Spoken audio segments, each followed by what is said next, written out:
Where do your allegiances lie? Welcome to WatchMojo.com, and today we're going head-to-head deathmatch style with two of the biggest FPS video game franchises on the market today, Halo and Call of Duty.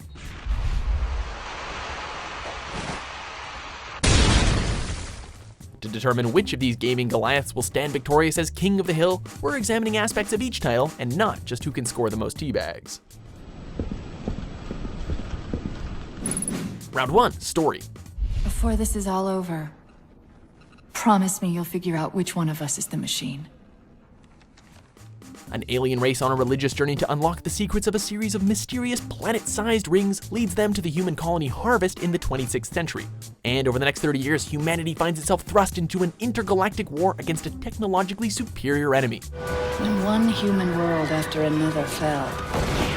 However, a top-secret military experiment involving the creation of genetically augmented soldiers, known as Spartans, is fast-tracked in the hopes of saving the world from complete annihilation. Enter the Master Chief, John 117, one of the last surviving Spartans who is awoken from cryostasis to confront the alien covenant, and who comes to learn the ominous significance of the titular Halo worlds. The Covenant were right. This ring, it's Forerunner. The Call of Duty series spans multiple eras of warfare. As the originals focused primarily on historical events, the stories were, in effect, already written. Modern warfare plunges the world into World War III, instigated by Vladimir Makarov, whose massacre at a Russian airport remains one of the most controversial scenes in video games.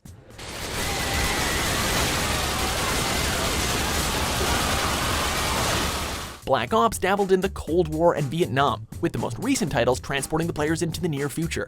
And although there is some consistency existing within the series, an overabundance of characters and multiple storylines turns these games into more of a spectacle, complete with car chases, boat chases, chases through a favela, and of course, WMDs.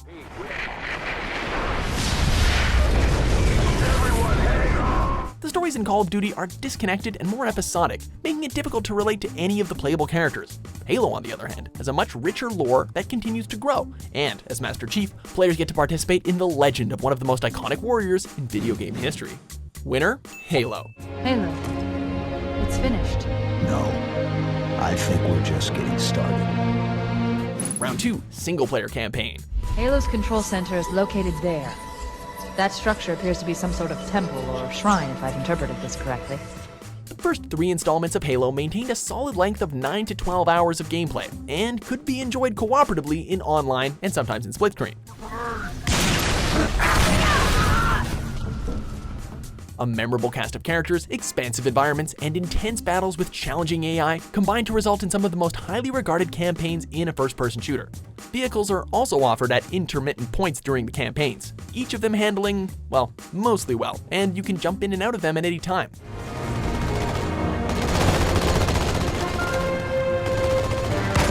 Coming in somewhere between 5 and 7 hours, Call of Duty's military shooters have a shorter story and act more as a vehicle to showcase advanced graphics and action sequences that would make Michael Bay proud.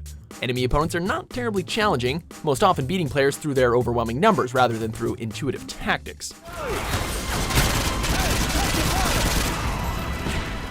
Apart from a couple of notable moments, many gamers have found the single-player campaigns of Call of Duty to be rather railroaded, offering very little deviation from the assigned path and with some rather restrictive vehicle sections in comparison. Black Ops 2 does offer some branching paths, but it's the exception rather than the example. What's the call, section?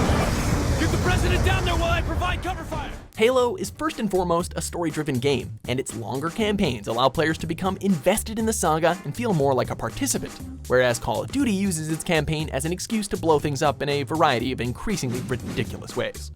Winner, Halo. And we will be too, sir, if we don't get the hell out of here! You hit Marine? No, sir. Then listen up! Round 3, Multiplayer.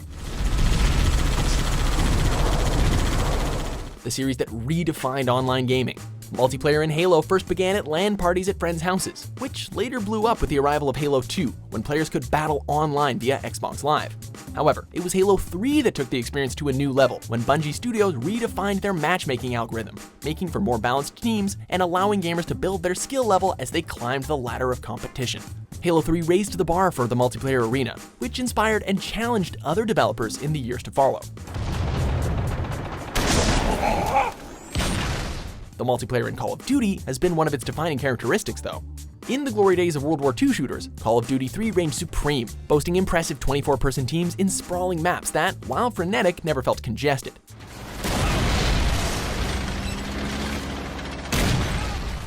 Afterwards, in the modern renditions, the series moved to focus on straight-up gun-to-gun battles with almost unparalleled customization and by rewarding performance with killstreak abilities. And who can forget Nazi zombies? That's a game mode that first appeared in Call of Duty World at War, where players take on wave after wave of the undead, becoming an instant hit among fans. While Halo paved the way for the modern multiplayer experience, developers like Infinity Ward and Treyarch went above and beyond the Call of Duty by creating an accessible, fast-paced online shooter that continues to draw millions of gamers daily. Winner, Call of Duty. Round 4, Weapons and Abilities.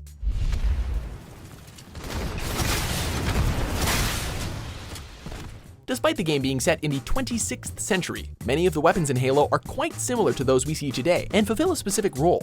Covenant weaponry is slightly different, but in the end they generally serve as alien counterparts to humanity's arsenal.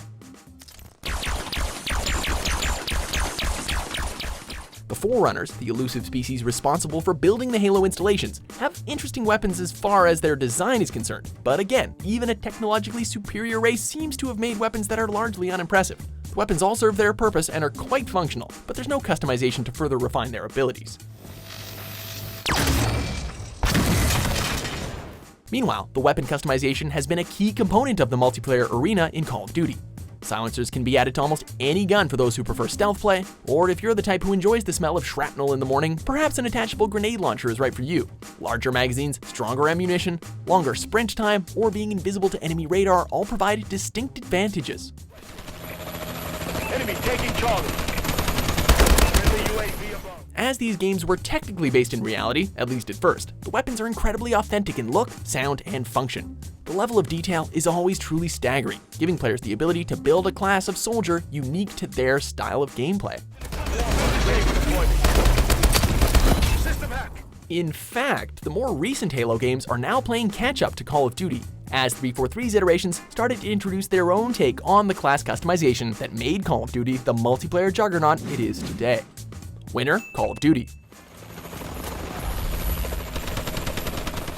Round 5, Legacy. Your compassion for mankind is misplaced. I'm not doing this for mankind.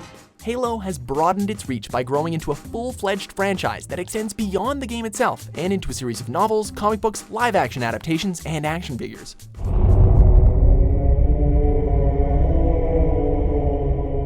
In response to Apple's Siri, Microsoft introduced Cortana to their Windows operating system, a sort of artificial intelligence whose name is based off one of the best-known characters in Halo, that is, herself a computer program.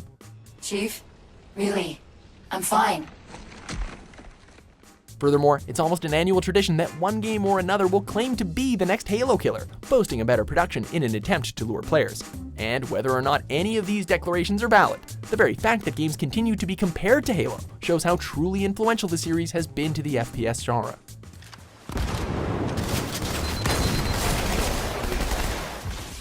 Conversely, there has not been much branching out when it comes to the Call of Duty universe, although a short comic book series was released at one time. Its legacy mostly rests within the games themselves, as whenever someone brings up yearly releases, one often thinks of Call of Duty.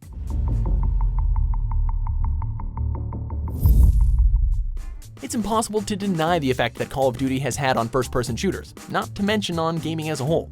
That being said, by glossing over the importance of innovation, especially when faced with fresh, talented competition, developers run the risk of their product becoming kinda stale.